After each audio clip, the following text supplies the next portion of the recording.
everybody. Today we're going to be creating an artwork that's inspired by the artist Roy Lichtenstein. Lichtenstein was famous in the 1960s and 70s for using pop art for his artwork. Pop art is art that uses things from popular culture, things like celebrities, advertisement, things we see in movies or in magazines to create art. We're going to be choosing a word and we're going to draw that word in the style of Roy Lichtenstein.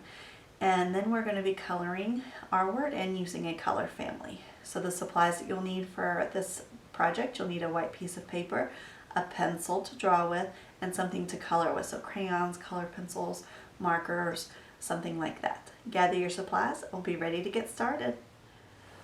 Okay, I've gathered my supplies. I've got my white piece of paper. I have a pencil to start drawing with, and I've got some markers to color with. So your first step is you're going to decide on an action word. Now, a lot of times we see these types of words in things like comic books or graphic novels, and they kind of describe an action that's being done or a sound that's being made. So some good choices for this would be pop, kapow, wham, something like that. You can pick one of the suggestions I give, or you can come up with your own word. I'm going to choose kapow for my word. And I'm going to show you how you can draw block letters. So that's our first step. And you want to decide what direction are your words going to go. I'm going to make mine kind of diagonal that go in this direction. So when you start off doing this, you want to make sure that you do this lightly, because we're going to end up erasing the kind of inside parts of our letters. So I'm going to start with my K first. So I'm going to draw my K pretty lightly. I don't want to do it too dark. Also notice I've made it pretty big. Okay, so that's just a regular capital K. So to make this a block letter, I'm going to draw around. So I use straight lines and I'm drawing around those original lines that I drew, and then I'm going to go back and erase those inside lines. And now I've got a block letter. Now, if you know a different way or have a different way that you want to draw your block letters, you can absolutely do that. I usually just go ahead and draw them, but if you feel like you need to do that inner line first, go ahead and do that.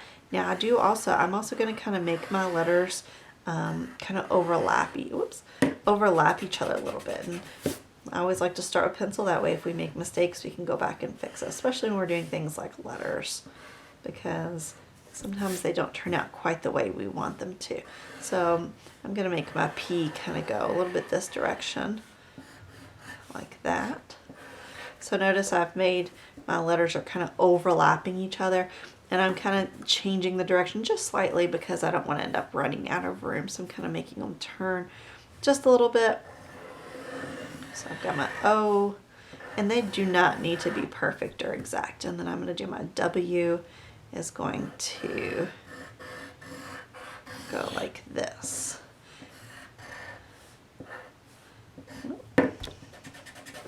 Okay, so there's my action word, kapow, written in block letters.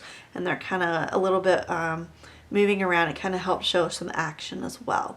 So I'm going to surround my letters with kind of like almost like a speech bubble type thing, but it's going to be zigzag, kind of a big zigzag, and I'm going to end up going off the edges of the paper, and that's okay.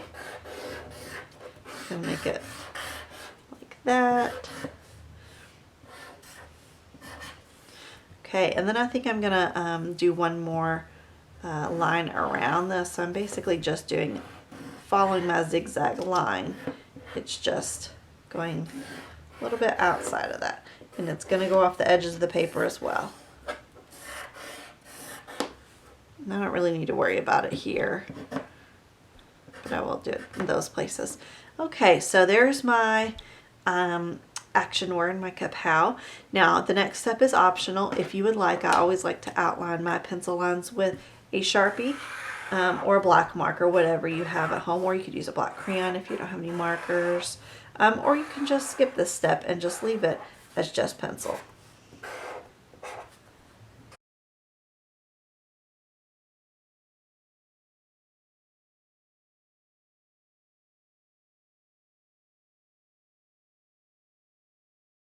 Now it's okay that my marker got off my pencil line, so I'm going to take my eraser and go through and clean that up. And remember, if any point you need to pause the video to catch up, that is totally fine. Or if you need to go back and rewatch something again, you can do that.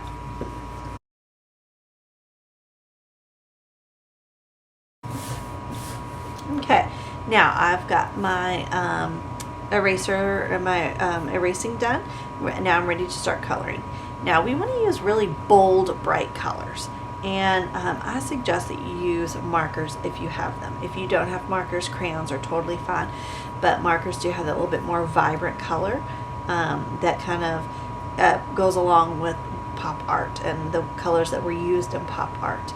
Now I want you to choose a color family. Color families are groups of colors that go together in some way. You're going to choose a color family and you're going to color your picture in with that color family. So let's review some color families. Okay, this first color family that I have is blue, yellow, and red, which are the primary colors. I think these are the colors that I'm probably going to use.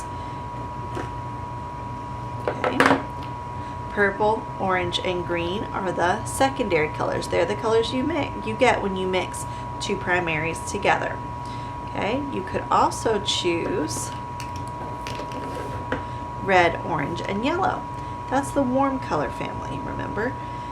So you could choose warm colors, or you could go with blue, green, and purple for the cool colors.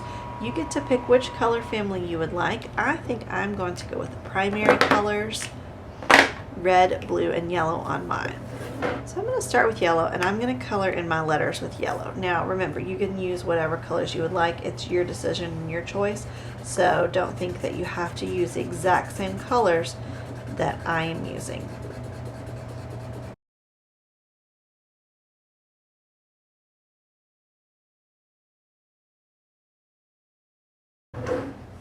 Okay, I finished coloring in my letters with yellow. So what I'm going to do next is I'm going to color in the space in between the two zigzag lines, and I think I'm going to do that with red.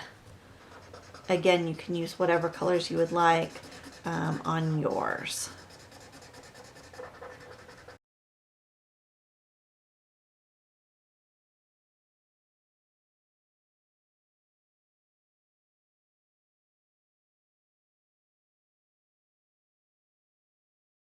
Now, in the space in between my letters and my red zigzag, I'm going to use blue, and I'm going to fill the space in with some blue dots. Now, I'm not just going to go do like this. No, we're going to do it real nice and neatly. This is kind of a way that in comic books or things like graphic novels, sometimes the color is filled in. So if you have a comic book or graphic novel at home, you might take a look and see if you can see this. So what I'm going to do, and it doesn't really matter where I start, I'm going to, and again, you can use whatever color you want, but I'm going to draw some circles and fill them in. Now notice they're not touching each other, and some of them will be kind of cut off either by lines like this, and you just see part of the dot, or the edge of the paper.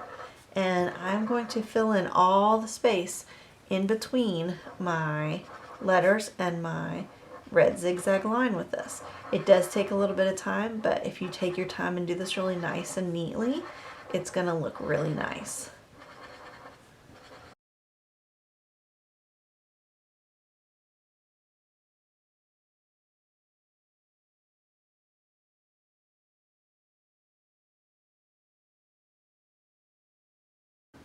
Okay, so now I've filled in that space with my blue dots. I still have my background space. There's not a whole lot left. And I think I'm going to do some stripes. Okay, so it really makes it look like it's standing out, like it's an action word. So first I'm going to take my, my yellow, and I'm going to do some yellow and some red as well. Okay, so I'm going to take my yellow, and I'm just going to make the yellow stripes come like this. And I think I might actually I think I'll do my black as well on this to kind of make it look like it's really standing out. So I think I'll do black first, and then I'll go in and color the spaces in between. So what I'm doing is I'm just drawing my stripes They don't have to be perfect and exact because it looks like it's kind of popping out a little bit. I'm not going to worry about that little spot there. I'll just color that in. Okay, same thing for these little spots here. So there's some lines, and I might actually, I think I'll do just yellow to start with, and then I might just leave it as just yellow and white. I'll make that decision after I get just my yellows colored in. So I'm going to do my yellows, and I might just leave those other ones white. I think I probably will.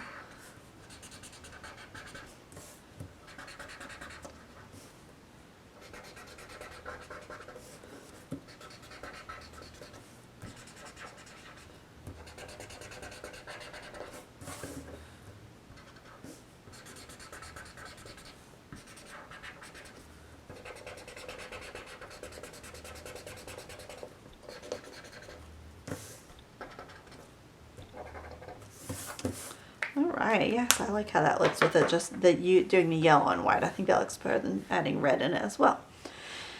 So, I finished now my Lichtenstein inspired pop art. I hope you had a lot of fun creating this artwork, and I can't wait to see everybody's creations. Bye!